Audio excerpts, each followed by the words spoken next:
Welcome back, ladies and gentlemen, to Nick's Auto Reaction.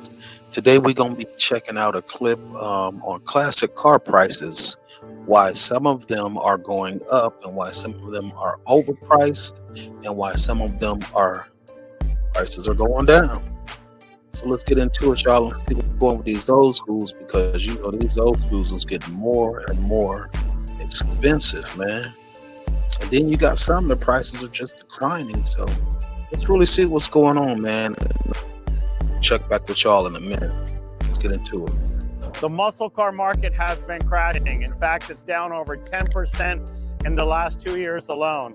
In this video, I'm going to break down what's going on and what the data says the future holds for muscle car prices and values. And in part 2 of this video, I'm going to share with you some of the emerging trends that are happening in the market right now. What's hot, what might be a good buy, and what might ultimately be a good investment. The classic muscle car market is definitely cooling, which is likely due to the inflationary forces our economy is suffering, as well as the overall political, social, and economic uncertainty going on right now.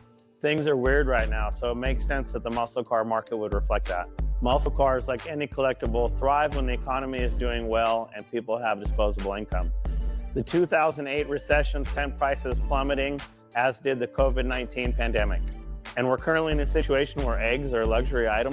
When people are struggling to put food on the table and pay their rent, they put that special someday car on the back burner. We're all watching. Hey, that man right there, show know what he's talking about. The price of eggs right now, ridiculous. I don't even know if some of y'all even been to the grocery store lately, but man, eggs is ridiculous, bro. I'm talking about like $4, $5, $6 just for a carton of eggs, man. So I get it that people choosing, hey, you got to feed your family, man. It's kind of hard time. Some people barely making it, and some that is making it. So if you're blessed to be more fortunate than others, man, hey, ain't nothing wrong with helping your neighbors out, man. Watching Barrett Jackson and Mecum auctions and seeing some one-off sales that are extremely high. The reality is that super rare cars with the right engine and option packages are annihilating previous high market sales. Sales prices have been so high that even a 1971 Hemi Cuda convertible tried to sell for $4.8 million and didn't meet the reserve. That's crazy. So that gives you and me the impression that these cars are all going up in value, but that's just not the case. Most of these high dollar sales we're seeing on these auctions are very rare, highly optioned, or totally restored resto mods or custom builds. The reality is that the perception that these cars are so valuable has caused people to think their car is worth so much, which has been making even entry-level cars seemingly unaffordable. Now it seems like the market can't continue to support these inflated prices, which is why there's a correction going on. Surprisingly, these are taking a big hit.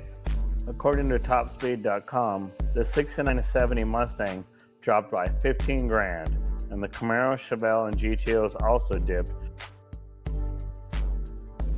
Boy, look at those prices. Chevrolet Camaro down 3,000. Wow. The Mustang is down 15,000. Wow, that's crazy. 72, 68 through 72. Chevrolet Chevelle down 5,500.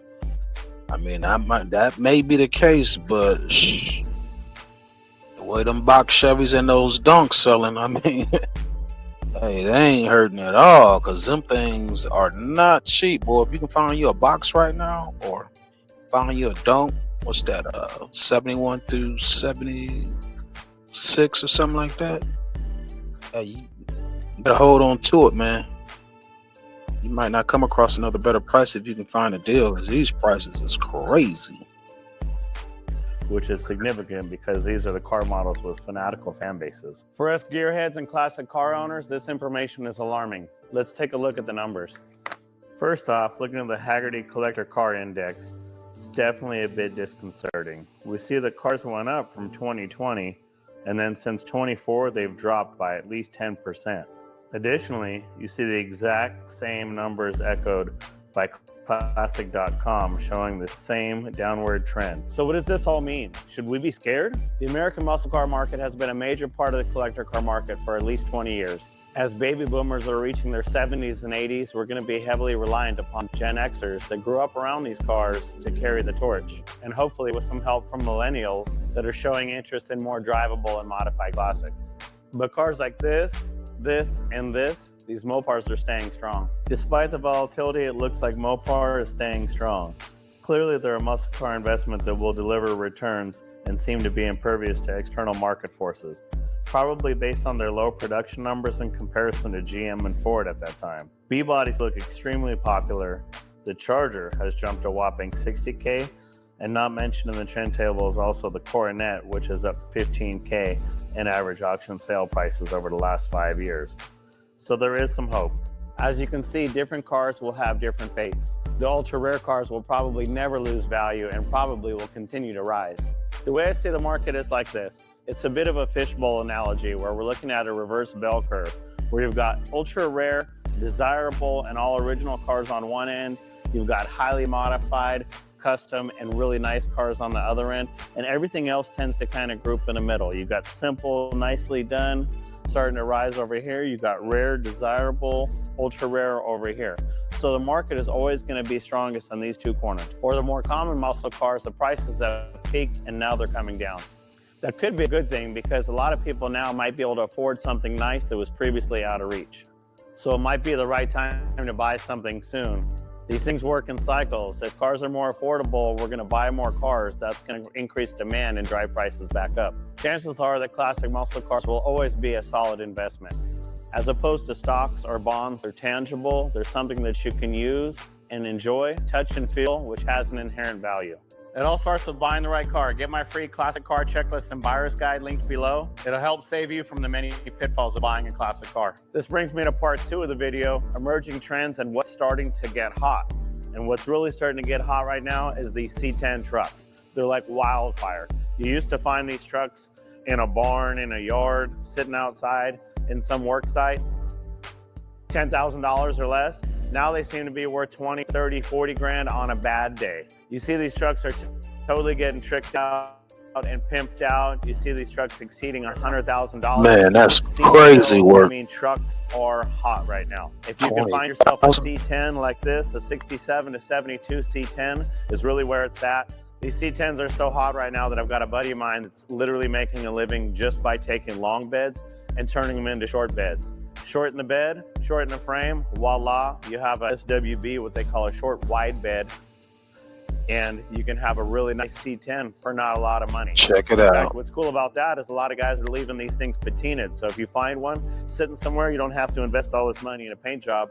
It's actually just as cool to have one in patina. So if you can find a Chevy truck, some of you guys that live out in the middle of nowhere, if you will, in the sticks, if you can find these trucks, you might be able to make some money because everybody everywhere is looking for C10s right now. Yes, sir. sir. The early C10s that are getting hot. All of these square bodies, these 73 up into the 80s are also hot right now. So if you can pick up a truck like this or anything in the 80s and 90s all the way up to the OBS and what they call the new body style. So all the trucks right now are hot. So don't get me wrong, it's not just the Chevy trucks, it's the Fords, the Dodge, the Studebakers, every type of truck right now is worth the investment. There's never been a hired man for trucks, and you can see why. They're just so cool. They're classic styling.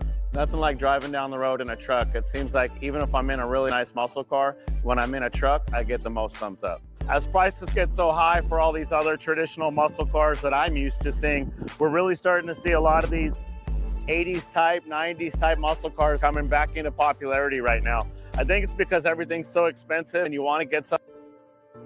Exactly. He said it best. Everything is so expensive. Man, I can't wait to build my next project. I got maybe about another year or two before I get started on it, but when I come out, I'm coming out hard. Just know, I'm going in the bag. You dig? Carry on. Get something that you can afford. You want to get yourself in the game. What you're starting to see is a lot of interest in these Monte Carlos, the Grand Nationals, as popularized by Kendrick Lamar's famous halftime show at the Super Bowl this year, and anything that Gen X and millennials grew up around. So people Hold up, wait a minute. Did he just shout out Kendrick? That man Kendrick got people going to look for them GNX, the Grand Prix. People like what they grew up around, what they saw, and so that's why you're starting to see a lot of these types of cars getting hot. If you can find something that's a reasonable deal and it makes you excited, get in the game, get yourself a muscle car or a classic. They're so fun to cruise around in. Even though we say the economy is weird right now, there's always a place in our hearts for a classic car. Something like this, a convertible, you can never go wrong with a classic convertible in terms of investment. Also, you're seeing these big body cars are getting really popular. The 67 Catalina right now we're doing for a full restoration wasn't a car we would normally have done years ago. But right now, convertibles, big cars, 4-doors, wagons, whatever it is, everything seems to be actually doing quite well. I know the doom and gloom of the market says the cars are going down, but most of them are going up. I'm just talking about specifically some of the investment grade cars are moving around, so you can follow the data and see where they're at. But I think in the long run, classic cars are always a good investment because you can use them, you can enjoy them, and nothing beats them. And with that being said, hey, my guy definitely got a point, y'all. You cannot go wrong by investing in a classic car. You just can't. I mean, it's not a better investment to really lean toward, especially if you plan on holding on to some, and the value will definitely add up over time. You just got to take care of it. That's it. But I just wanted to bring y'all a Uber Eats is delivering more short deals clip so you can watch more basketball right now on the classics and the up and down price game with them, to let you kind of know what's going on with these vehicles. Like I said, if you can find one for a good price, get it and hold on to it. I mean, like we say, the prices are surging up and down right now. The box Chevys, they really popular right now, and the Donks, those are real hot hitters right now. So hey, just invest your money wisely. Like you said, the economy is so crazy. Everything is up and down right now. So until next time, I'm gonna get with y'all after these messages, and we'll be right back. Like, comment, subscribe, share, and we out.